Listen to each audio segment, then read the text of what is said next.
Good morning everyone, you are welcome back on MDN Education. Today in this video we are going to discuss 10th class 4th chapter from the Diary of Anne Frank, as you know that written by Anne Frank. ठीक है, तो ये जो chapter है वो हम इसकी जो समरी है वो डिस्कस कर चुके हैं लास्ट वीडियो के अंदर।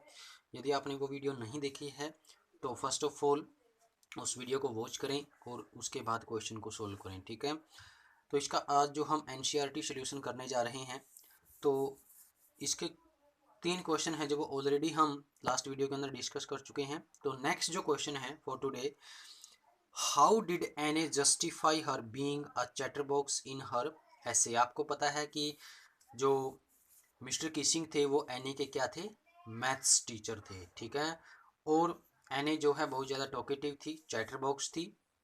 ठीक है, तो इसीलिए एने को पनिशमेंट के रूप में क्या दिया गया था, एक्स्ट्रा होमवर्क दिया गया था।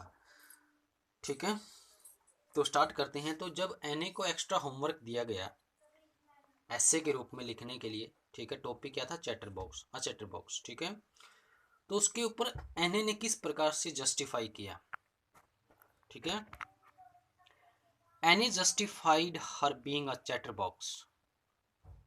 She argued in her essay that talking is a students trade. तो एनए ने जस्टिफाई किया, चैटर बॉक्स के रूप में वो जस्टिफाई करती हैं, मतलब अपने आप को स्पष्ट करती हैं कि उसने आर्ग्यू किया अपने ऐसे में दैट कि जो टॉकिंग होता ही है, ठीक है, जो टॉकिंग होती है मतलब जो चैटिंग होती है, बातें जो करनी होती है, वो स्टूडेंट का गुण होता है।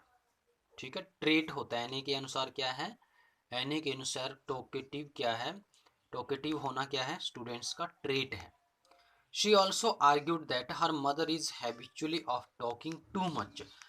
और वो ये भी आर्ग्यू करती हैं कि उनकी मम्मी जो हैबिचुअली हैं वो बहुत ज़्यादा बोलती हैं, मतलब उनकी मम्मी बहुत ज़्यादा टॉकेटिव हैं। And talking too much was the trait. और बहुत ज़्यादा बोलना क्या होता है, एक गुण। She had inherited from her mother. मतलब बहुत ज़्यादा बोलने का जो ये गुण है, जो ट्रेट है, जो ये क्वालिटी है, जो ये हैबिट है, उसको ये उसकी मम्मी से विरासत में मिली है, विरासत में मिली है।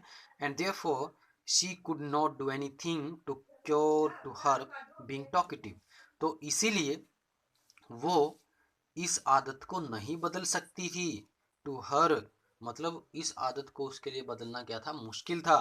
बीइंग टॉकेटिव भी बातों नहीं होना उसके लिए क्या करना, इस आदत को रोक पाना क्या था, मुश्किल था। क्लियर, मतलब एने जस्टिफाई किया कि वो क्या है, वो चैटर बॉक्स हैं। और उन्होंने क्या माना कि जो ये टॉकेटिव है, ठीक है, मतलब जो टॉकिंग होता है वो ट्रेट होता है विद्यार्थी का, और ये जो गुण है उसे उसे उसकी मम्मी से मिला है, किसमें, विरासत में। ठीक है, नेक्स्ट क्वेश्चन है, do you think mister Keesing was a strict teacher.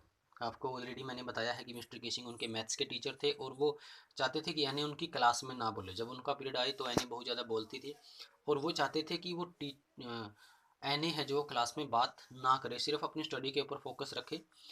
तो no, Mr Keesing was not a strict teacher.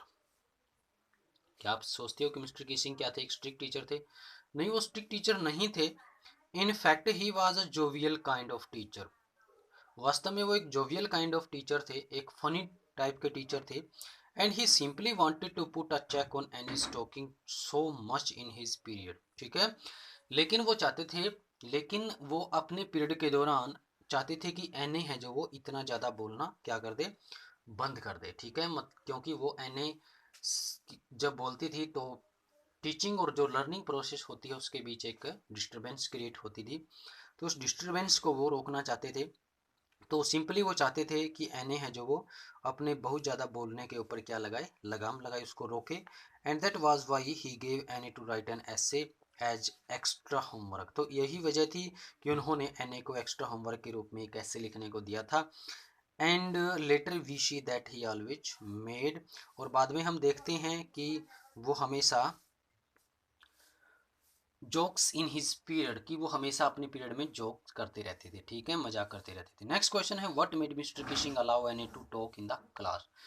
भी वो क्या चीज़ थी, क्या वजह से, जिसकी वजह से मिस्टर किशिंग ने एने को क्लास में बात करने के लिए अलाउ कर दिया, परमिशन दे दी।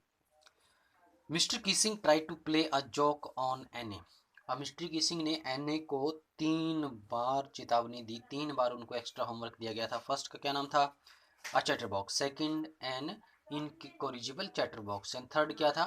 Quick quick quick said mistress chatterbox. ठीक है, तो ये जो 3 बार जो उनको 3 टाइम्स जो पनिशमेंट दी गई थी वो सिर्फ एने की टॉकेटिव को नेस को रोकने के लिए थी। ठीक है, तो Mr Keesing try to play a joke on Anne. ठीक है, तो मिस्टर किसिंग ने अब एने को पनिशमेंट के रूप में तो कुछ उनके ऊपर असर हुआ नहीं, तो उन्होंने वो काम कंप्लीट कर दिया। तो उन्होंने सोचा कि इसके ऊपर एक जोक करते हैं, और जोक के रूप में ही उनको क्या दिया था? एक्स्ट्रा होमवर्क दिया था। And he gave Anne to write an essay on chat talkativeness. ठीक है, for this for the third time. तो उनको एने को उन्होंने टॉकेटिवनेस जो थी उनके ऊपर थर्ड टाइम ऐसे लिखने के लिए दिया गया। ठीक है, टॉकेटिवनेस के ऊपर मतलब चैटर बॉक्स के ऊपर उनको ऐसे लिखने के लिए दिया गया था। एंड एने रोट द ऐसे in the form of a poem, और एने ने जो ऐसे था वो एक पोएम के रूप में लिखा, एक वर्स के रूप में लिखा। ठीक है, और उनकी जो फ्रेंड थी साने, उन्होंने उनकी हेल्प की थी। It was about a mother duck. ये जो ऐसे था थर्ड टाइम, ठीक है, वो क्या किया गया था? वो एक mother duck and a father swan, और एक फादर स्वेन के बारे में था। एंड देयर 3 बेबी डकलिंग्स, जिनके 3 बच्चे थे। ठीक है, डकलिंग्स क्या होता है? बच्चे, offsprings. The ducklings were beaten to death by their father because they talk too much. अब उनके पिताजी के द्वारा उनको मार दिया गया था क्योंकि वो बहुत ज़्यादा बोलते थे। ठीक है, दे टॉक्ड टू मच, वो बहुत ज़्यादा बोलते थे, इसलिए उनके पिताजी ने उनको चोंच से, अपनी चोंच से मार मार के पीट के मार दिया। Mister Keesing took the joke in the right way. अब एने ने जब ये ऐसे लिखा इन वर्स, तो मिस्टर किसिंग ने इसको राइट वे में लिया इस जोक को। एंड ही प्रेज्ड एनिस इंजेन्युटी, और उन्होंने एनी की जो इंजेन्युटी थी, जो एकरूपता थी, समरूपता थी, उनको क्या किया? उनकी प्रशंसा की। And after this mister Keesing allowed any two talk in the class, और उसके बाद एनी को क्लास में बोलने की अनुमति दे दी गई। नेक्स्ट क्वेश्चन है, was any right when she said that the world would not be interested in in this in the sorry in the musings of a 13 year old girl. मतलब एने क्या थी? 13 साल की लड़की थी।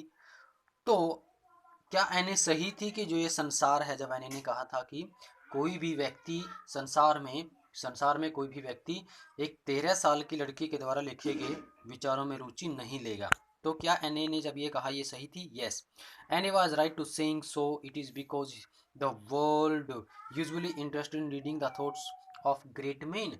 मतलब जो महान व्यक्तियों के जो विचार होते हैं, बेसिक सी बात है कि सभी लोग उन्हीं को पढ़ना चाहते हैं। The musing of a 13-year-old girl may not be interested to the people of the world। मतलब एक 13 साल की लड़की संसार के लोगों को इंटरेस्टेड नहीं कर सकती थी, ठीक है, अपने विचारों में। ठीक है, तो ये जो क्वेश्चन थे, 4 क्वेश्चन, वो आपके होमवर्क के लिए। And till then, have a good day.